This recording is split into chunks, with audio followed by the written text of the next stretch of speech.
What's good, YouTube? Welcome back. Today it is the LazyDaze Channel and we're back at it again with some more history reaction for you guys today, and we have some more TimeGhost History content for you guys, and it is the Kennedy, the lying politician, the Cuban Missile Crisis Prelude 2. I'm really looking forward to finding out some more about some Cold War history and these terms and events, and I really like TimeGhost History's content. So if you guys haven't already, please head over to his page. A link will be in the description box down below. If you guys are enjoying our content, like, comment, subscribe, hit that notification bell, but we are just going to jump straight into this one. Let's do this. From the end of World War II until 1962, the Western world, led by the United States, and the communist world, led by the Soviet Union, are on a continuous path of collision as the Cold War explodes all over the world. The two sides face off in direct confrontation in Berlin and wage proxy conflicts in Czechoslovakia, Albania, Greece, Korea, Laos, Vietnam, and Cuba. And for 13 days in October 1962, the world comes closer to nuclear holocaust than ever before.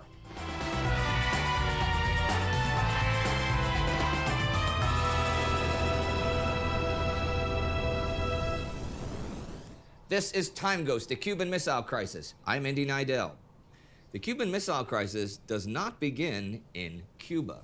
It has its roots in Berlin, Italy, and Turkey. The domestic political situation in the U.S., facing the newly elected President John F. Kennedy, and in the USSR, where Nikita Khrushchev takes power after a harsh 4-year struggle following Joseph Stalin's death in 1953. But leader of the Soviet Union is not a comfortable position in which to be. He faces an ailing economy, the solution for which the party believes is partly an increased sphere of global control and more client states. He faces demands for reform and liberalization at home, but also the expectation to carry out an aggressive foreign policy to protect Soviet interests. And an important part of that policy is the nuclear arms race, where the USSR is way behind the United States. From 1957 to 1962, the number of operational American nuclear warheads goes from around 5,500 to an estimated 25,540. Over that time, the Soviets go from 660 to 3,346. Enough explosive power to destroy planet Earth several times over. 25,000 nukes by 1952 or 62. Are you taking the piss? Mate, the Americans industrialized. You don't need 25,000 nukes, right? But they like to say I've got a bigger dick.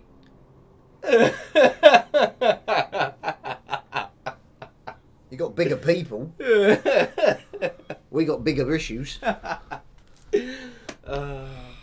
It's a right, lot. that is insane. That's a lot of nukes. That's too much. That's too much. Well, they got to place them around the world. Make sure they're okay. No, make sure everyone's okay. I can't. It is an outrageous. That is I'm just making a joke about it. It's an outrageous. Not even close to an actual balance of power. After Kennedy's election, this situation will worsen for the Soviets.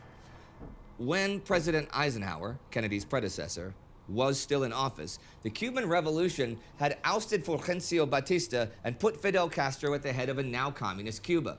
Despite extensive U.S. support, a close ally of the U.S. has fallen to communism. And according to Eisenhower's domino theory, more Latin American states will follow suit. And with revolutionary movements brewing all over the South American continent, that seems a plausible assumption. At first, the U.S. administration chooses to observe and tolerate Castro until he confiscates and nationalizes all American assets on Cuban soil. The U.S. answers with an embargo on Cuban goods and the economic isolation of Cuba. So in February 1960, Cuba enters into an economic alliance with the USSR. 1 month later, Eisenhower orders the U.S. military to start training Cuban expats for an armed counter-revolution. Now, unlike the Soviet economy, the American economy has been growing vigorously, despite a brief recession in 57 and 58. The U.S. avoided the destruction that befell the countries in which the Second World War had actually been fought. and capitalized on a post-war global economy that desperately needed rebuilding. Despite this, though, there are deep divisions and challenges on the home front. There is the big fear that communism will spread throughout the world and destroy the American way of life, or even result in another world war. What we oppose fundamentally is the aggressive nature of the communist state. Its unceasing effort to expand wherever it can, to grow bigger, to take over, to supplant. This deadly impulse toward aggression we oppose as a continual threat to peace. Also, when the USSR puts the first satellite, Sputnik, into orbit in 1957, the American public wrongfully concludes that they have fallen behind the Soviets in technological development as well, and assumes that the Soviet Union has passed them in the nuclear arms race. There are racial and social injustices that split the electorate, and the young and ambitious senator from Massachusetts named John Fitzgerald Kennedy says he will take on all of these issues at once. He runs his presidential campaign in 1960 on a promise of change. He will reform the country to improve equality and liberty for all. He will boost the economy by promoting technological advancement and commerce, and above all, he will be aggressive with the Soviets and close that perceived missile gap. The choice for you is clear. The choice is between those who sit still and look to the past, and between those who look to the future. Between those who recognize that in this deadly age, when we are involved in a close and narrow competition for survival, for the maintenance of freedom around the globe, with our adversaries, the communists, the best that this country can do is none too good. And therefore, I come here today and ask your help in moving this country forward again. Now, until the late 1950s, the prime deployment method for nuclear weapons was bombs carried on planes. Rocket development, though, is creating a new way to deploy them much further away and with less risk of being prevented or intercepted. Intercontinental ballistic missiles, or ICBMs, can travel the globe in just dozens of minutes.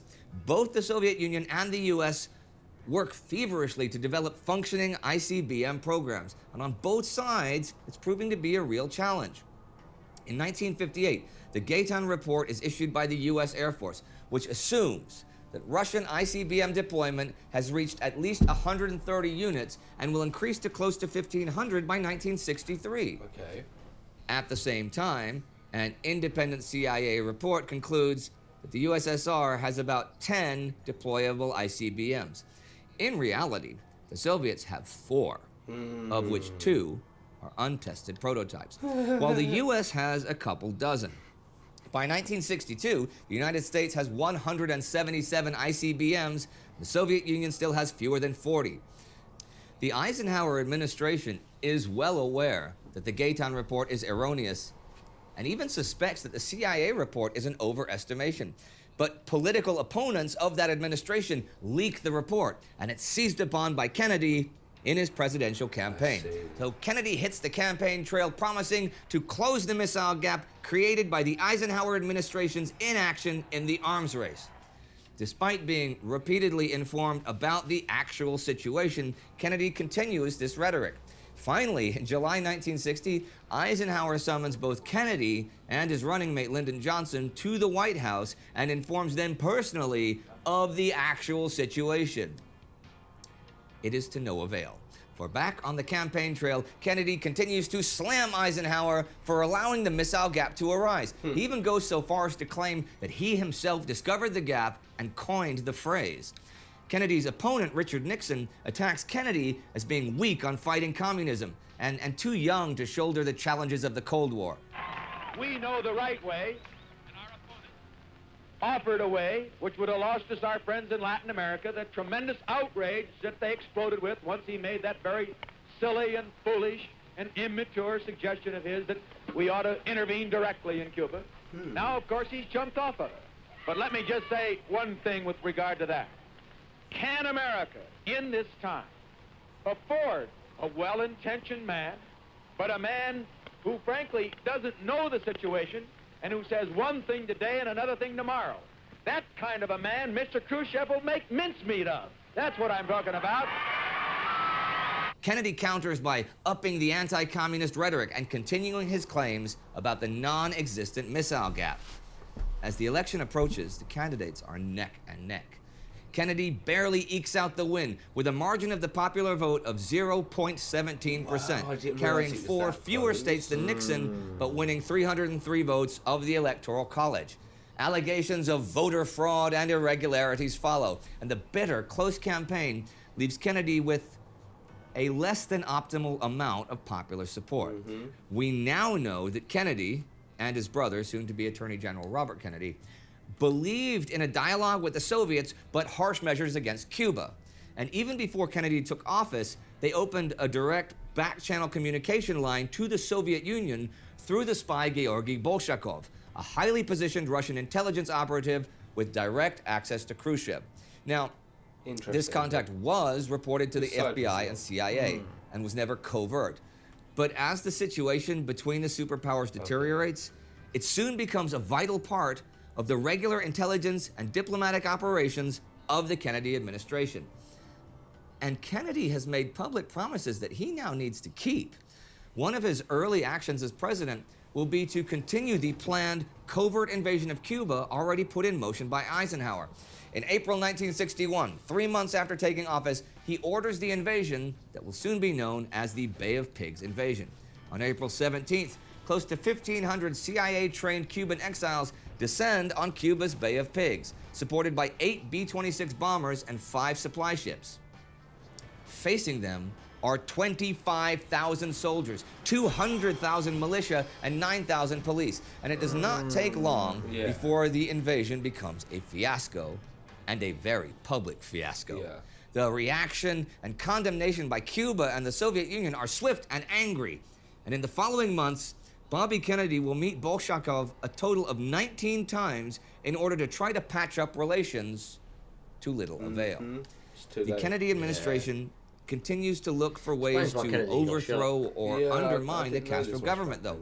But despite the situation in Cuba, a summit between Kennedy and Khrushchev goes ahead in June.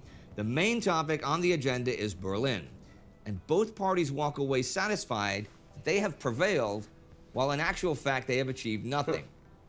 Days later, Kennedy announces an increase in the U.S. armed forces by over 20% to protect the world from the USSR. He also specifically increases the troops deployed to Berlin.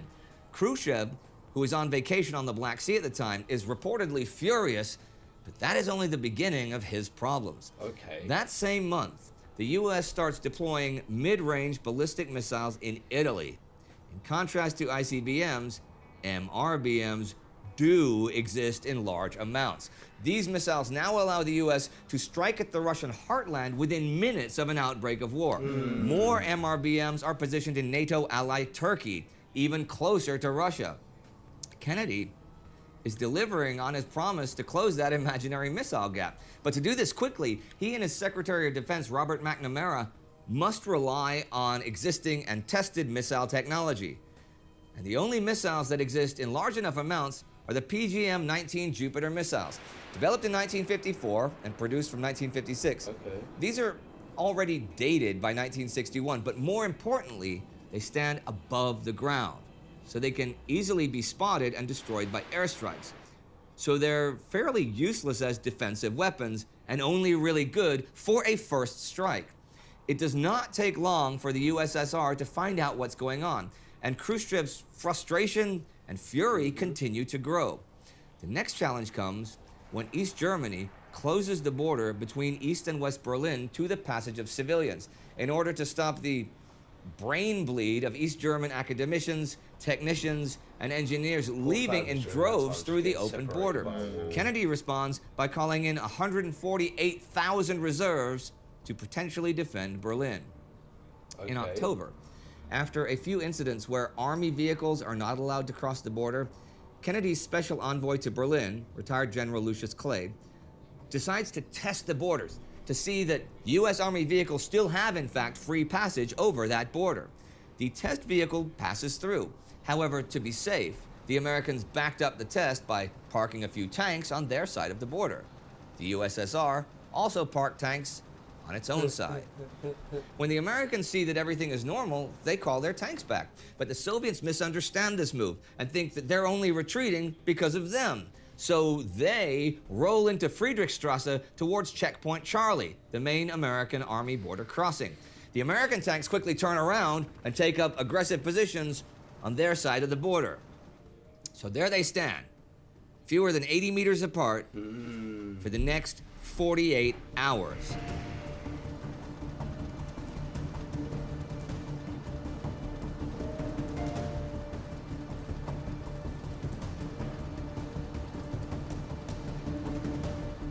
As Kennedy and Khrushchev negotiate who will pull back first.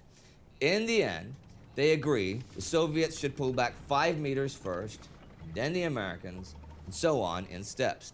Although somewhat comical in nature, the incident has serious implications as both sides walk away with the impression that the other side is ready to go to war over Berlin.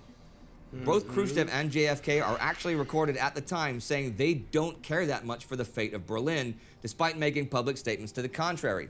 That does not really matter, though, as the allies of both countries care very much about Berlin, so the USSR and the US are left with little choice. Meanwhile, the pressure on Khrushchev to do something about the overwhelming US nuclear superiority is mounting. By May 1962, he has a plan. He asks Fidel Castro to allow him to do the same thing the US did in Turkey and Italy. Put a few MRBMs in their front yard. Castro reluctantly agrees, and the construction of missile sites begins. Despite all of this, during the summer of 1962, Kennedy is still under attack for being too soft on communism and the Soviet Union. So at the White House press conferences on September 4th and September 13th, he publicly warns Cuba and the USSR that the United States will not tolerate any nuclear buildup on Cuba and will take forceful actions to prevent it. He will go on record as regretting this warning when, on October 16, 1962, American spy planes discover the missile sites and the 13 most dangerous days in human history begin. Not kidding about that. The 13 most dangerous days in our history. If you'd like to see some other dark days when the future was being decided, you can click right here for our video on the Molotov-Ribbentrop Pact just before World War II broke out. Well, that would be something that we'll get into in the future, but that is the end of this episode. I am definitely looking forward to seeing what the next 13 days would be like. The fact they're all misconstrued and everything is just fucking silly. It's insane, bro. How so many little actions lead to big things. I know, it's ridiculous.